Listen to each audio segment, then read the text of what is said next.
Hello, BookTube, and welcome back to a series of videos in which I read you a book. We are reading Barchester Towers by Anthony Trollope.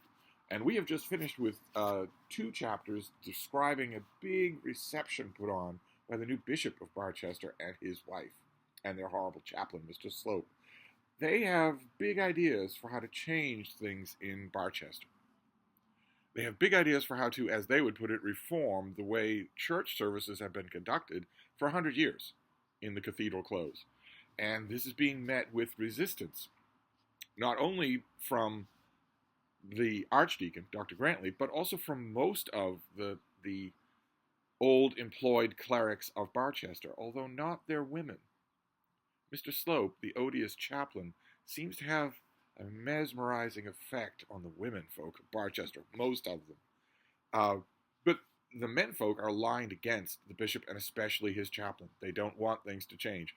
And this alliance applies even to such a gentle soul as Mr. Harding, the warden of the previous book, the warden, who was told at the reception by the new bishop that the previously vacant position of warden, the position that he himself vacated, would probably be open again because of an act of parliament, and that the bishop would like to see no one there other than Mr. Harding, but with a few changes in mind that will obviously be the brainchildren and affected by Mr. Slope.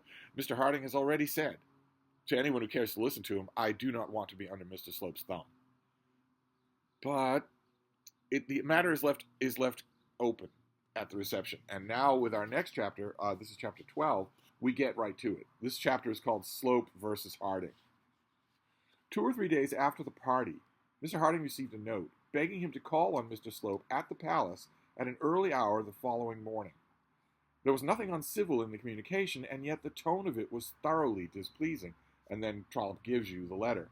My dear Mr. Harding, will you favor me by calling on me at the palace tomorrow morning at 9:30 a.m.? The bishop wishes me to speak to you touching on the hospital, that is, the wardenship of Hiram's Hospital. I hope you will excuse my naming so early an hour. I do so as my time is greatly occupied. If, however, it is positively inconvenient to you, I will change it to 10. You will, perhaps, be kind enough to let me have a note in reply. Believe me, my dear Mr. Harding, your assured friend, Obadiah Slope. It's important to understand here the politics and the nuances of letter writing are largely gone now. They're largely a thing of the distant past. So it's important for you to understand some of the implications of this brief note sent by the chaplain that might not be obvious now in 2023. One is that by telling Mr. Harding that the meeting is tomorrow, the next day, effectively no notice whatsoever, that is meant as a gesture of contempt. And so is the early hour, 9:30 in the morning. It is, and excusing that by saying a pressure of business, in other words, with more important people, is also meant as an insult. This is, the narrator says that there's nothing uncivil in the communication, but that's only referring to the words themselves. The meeting itself and also the turnaround of response is meant to be uncivil. It's meant to show Mr. Harding his place. I have first-hand experience with this, as most people do in retail. I was working in a retail bookstore for a long time. It was going just fine. Then we got a vicious, almost rabid, inhuman store manager, a creature rather than any kind of person, who hated the staff, hated them, for no reason whatsoever. It was a perfectly good staff. I'd worked in enough bookstores to know a good staff from a bad one. This was just a question of power. And her first year as store manager, when it came time for the annual Christmas meeting that retail bookstores always have, she scheduled it for 6 in the morning. That coming Sunday at 6 in the morning. And she was very proud of that fact. She was walking around with an extra spring in her step, and I said nothing about it, and she was clearly expecting me to say something about it. And eventually she said, so, you looking forward to the meeting? Stephen. I told her about 100 times my name is Steve. Stephen is how you would elongate a name if you want to talk down to a small child. And I said, I'm not excited about the meeting. No one is supposed to be excited about the meeting because it's at 6 in the morning on a Sunday. And she said, yeah, it's 6 in the morning on a Sunday. I look forward to seeing everybody there. And I said, well, I won't be there. So you'll have to tell me how the turnout goes. And she looked at me and said, it's a mandatory meeting. And I said, you scheduled it for 6 in the morning as a gesture of contempt. I believe mostly directed solely, specifically at me. But I don't care one way or another why you did it. I'm not going to a meeting at 6 in the morning and then finish up you condescending to me for an hour and then wait around 5 hours for my shift to start. No, sorry. And she did reschedule the meeting because she started to learn from all kinds of people, including her managers, that they weren't going to be there at 6 in the morning. So anyway, we don't want to digression so early in the chapter. That's what this is. You're meant to take from this letter. Mr. Harding neither could nor would believe anything of the sort, meaning that Obadiah Slope considers himself to be your assured friend. And he thought, moreover, that Mr. Slope was rather impertinent to call himself by such a name. His assured friend, indeed. How many assured friends generally fall to the lot of a man in this world? And by what process are they made? And how much of such process had taken place yet between him and Mr. Harding? Or Mr. Slope, rather. Mr. Harding could not help asking himself these questions as he read and reread the note before him. He answered it, however, as follows. Dear Sir, I will call at the Palace tomorrow at 9:30 a.m. as you desire. Truly yours, S. Harding. And the following morning, punctually at 9:30, he knocked at the Palace door and asked for Mr. Slope. The bishop had one small room allotted to him on the ground floor, and Mr. Slope had another. Into this latter Mr. Harding was shown and asked to sit down. Mr. Slope was not yet there. The ex-warden stood up at the window looking into the garden and could not help thinking how very short a time had passed since the whole of that house had been open to him, as though he had been a child of the family, born and bred in it. He remembered how the old servants used to smile as they opened the door to him, how the familiar butler would say, when he had been absent a few hours longer than usual, a sight of you, Mr. Harding, is good for sore eyes. How the fussy housekeeper would swear that he couldn't have dined, or couldn't have breakfasted, or couldn't have lunched. And then, above all, he remembered the pleasant gleam of inward satisfaction which always spread itself over the old bishop's face whenever his friend entered the room. A tear came into each eye as he reflected that all this was now gone. What use would the hospital be to him now? He was alone in the world and getting old. He would soon, very soon, have to go and leave it all, as his dear friend had gone. Go and leave the hospital and his accustomed place in the cathedral and his haunts and pleasures to younger and perhaps wiser men. That chanting of his. Perhaps, in truth, the time for it had gone by. He felt as though the world was sinking from his feet, as though this was the time for him to turn with confidence to those hopes which he had preached with confidence to others. What, said he to himself, can a man's religion be worth if it does not support him against the natural melancholy of declining years? And as he looked out through his dimmed eyes into the bright parterres of the bishop's garden, he felt that he had the support which he wanted. Doesn't sound it. Nevertheless, he did not like to be kept thus waiting. If Mr. Slope did not really wish to see him at 9:30, why force him to come away from his lodgings with his breakfast in his throat? This is also absolutely de rigueur. I guarantee you, if that 6 a.m. Sunday morning mandatory retail meeting had actually gone through at 6 a.m., the manager in question would have showed up at 6:20. To tell the truth, it was policy on the part of Mr. Slope. Mr. Slope had made up his mind that Mr. Harding should either accept the hospital with abject submission or else refuse it altogether, and had calculated that he would probably be more quick to do the latter if he could be got to enter upon the subject in an ill humor, because Mr. Slope wants him to refuse. Perhaps Mr. Slope was not altogether wrong in his calculation.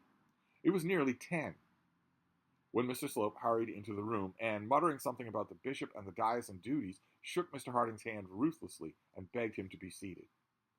Now, the air of superiority which this man assumed did go against the grain of Mr. Harding, and yet he did not know how to resent it. The whole tendency of his mind and disposition was opposed to any contra-assumption of grandeur on his own part, and he hadn't the worldly spirit or quickness necessary to put down insolent pretensions by downright and open rebuke, as the archdeacon would have done, and as everyone should do. With the incredibly rising tide of rudeness everywhere in the Western world, you should adopt that, what was it called? Worldly spirit and quickness necessary. Don't let it go unremarked on. The only reason it's rising is because it's being tolerated. Let's move on here. There was nothing for Mr. Harding but to submit, and he accordingly did so. About the hospital, Mr. Harding, began Mr. Slope, speaking of it as the head of a college at Cambridge might speak of some sizarship which was to be disposed of. Mr. Harding crossed one leg over another and then one hand over another on top of them and looked Mr. Slope in the face, but he said nothing. "It's to be filled up again," said Mr. Slope. Mr. Harding said that he understood so. "Of course, you know, the income will be very much reduced," continued Mr. Slope. "The bishop wished to be liberal, and he therefore told the government that he thought it ought to be put at not less than £450 a year.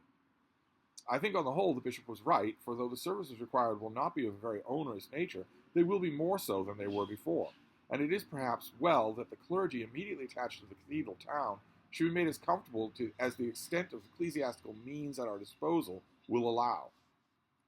Those are the bishop's ideas, and I must say mine also." Mr. Harding sat rubbing one hand on the other, but said not a word. "So much for the income, Mr. Harding. The house will, of course, remain to the warden, as before. It should, however, I think, be stipulated that he should paint inside every 7 years, and outside every 3 years, to be subject to dilapidations in the event of vacating, either by death or otherwise. But this is a matter on which the bishop must yet be consulted." Mr. Harding, in other words, out of the reduced pay, Mr. Harding would be required to upkeep the house to Mr. Slope's standards. Mr. Harding still rubbed his hands and still sat silent, gazing up into Mr. Slope's unprepossessing face. "Then, as to duties," continued he, "I believe, if I am rightly informed, there can hardly be said to have been any duties hitherto," and he gave a sort of half laugh, as though to pass off the accusation in the guise of a pleasantry. Mr. Harding thought of the happy, easy years he had passed in his old home, of the worn-out, aged men whom he had succored, of his good intentions and of his work, which had certainly been of the lightest. He thought of these things, doubting for a moment whether he did or did not deserve the sarcasm. He gave his enemy the benefit of the doubt and did not rebuke him. He merely observed, very tranquilly, and perhaps with too much humility, that the duties of the situation, such as they were, had, he believed, been done to the satisfaction of the late bishop.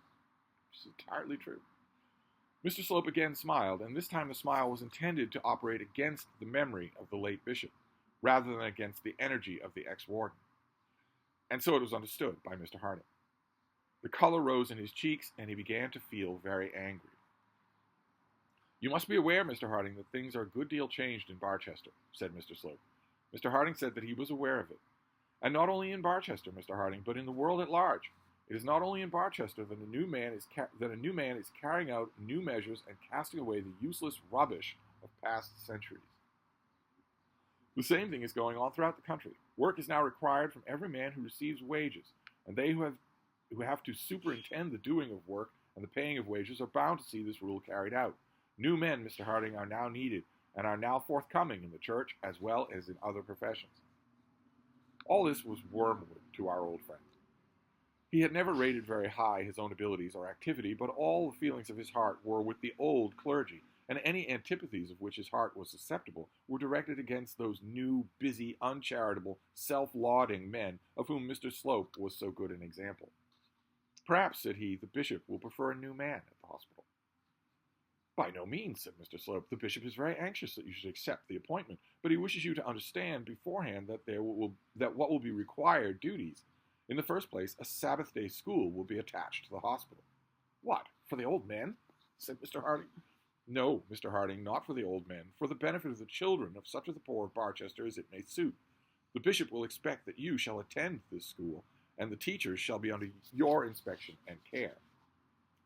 Mr. Harding slipped his topmost hand off the other and began to rub the calf of the leg which it supported. "As to the old men," continued Mr. Slope, "and the old women who are to form part of the hospital, the bishop is desirous that you shall have morning and evening service on the premises every Saturday and one weekday service, that you shall preach to them at least once on Sundays, and that the whole hospital will always be collected for morning and evening prayer. The bishop thinks that this will render it unnecessary that any separate seats in the cathedral should be reserved for hospital inmates." Mr. Slope paused, but Mr. Harding still said nothing.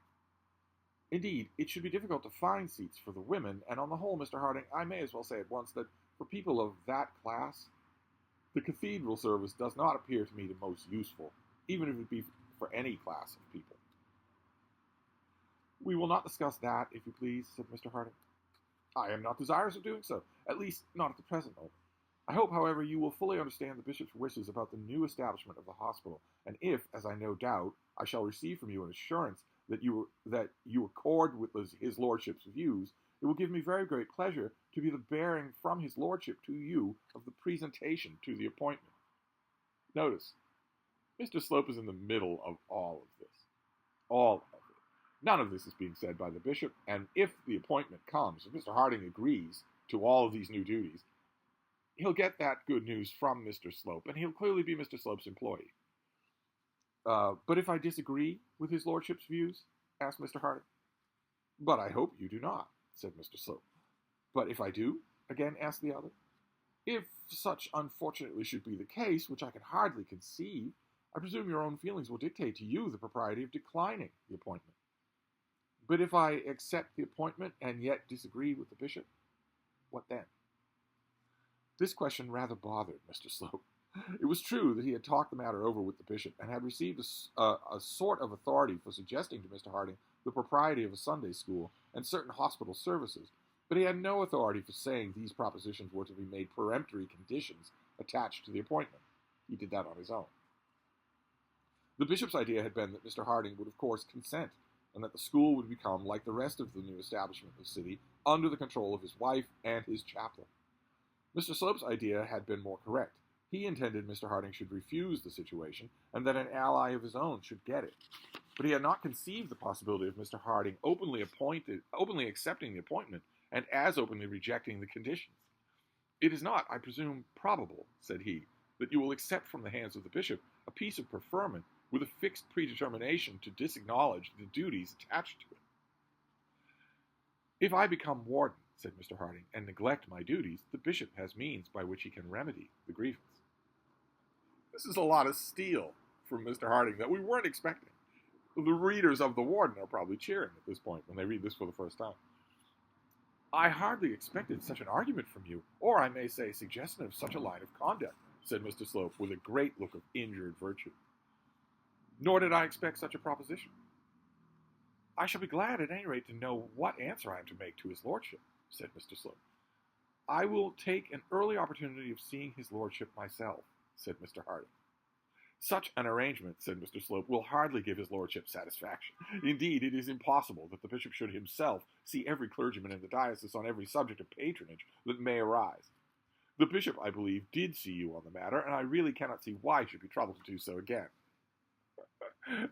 Intermediaries like Mr. Slope, who are trying to assume the power of their betters, always fuss. They always object with direct lines of communication. They hate those more than anything. And his line about how, the bishop can't talk to every clergyman about every appointment, we know that's a lie. This particular appointment was addressed in Parliament. Anyway, do you know, Mr. Slope, how long I have been officiating as a clergyman in this city?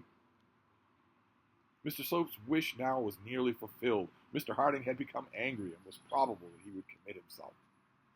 I really do not see what that has to do with the question. You cannot think the bishop would be justified in allowing you to regard as a sinecure a situation that requires an active man, merely because you have been employed for many years in the cathedral. But it might induce the bishop to see me, if I asked him to do so. I shall consult my friends in this matter, Mr. Slope, but I mean to be guilty of no subterfuge. You may tell the bishop that as I altogether disagree with his views about the hospital, I shall decline the situation if I find that any such conditions are attached to it as those of you have suggested. So saying, Mr. Harding took his hat and went his way. Pretty abrupt. Mr. Slope was contented. He considered himself at liberty to accept Mr. Harding's last speech as an absolute refusal of the appointment. At least he so represented it to the bishop and Mrs. Proudie. That is very surprising, said the bishop, as it would be surprising since Mr. Slope is lying. He is lying about what Mr. Harding said and how he said it. Not at all, said Mrs. Proudie. You little know how determined the whole set of them are to withstand your authority, meaning her authority. But Mr. Harding was so anxious for it, said the bishop. Yes, Mr. Slope, said Mr. Slope, if he can hold it without the slightest acknowledgement of your lordship's jurisdiction. That is out of the question, said the bishop. I should imagine it to be quite so, said the chaplain. Indeed, I should think so, said the lady.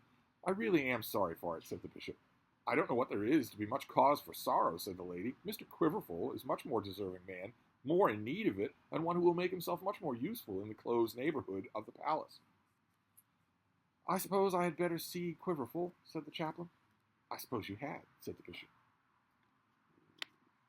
That is chapter 12. Just a conversation. That's all. Not elaborate, no great action like in the previous two chapters. Just a conversation. And one that has been willfully misinterpreted. Mr. Harding has not turned down the job.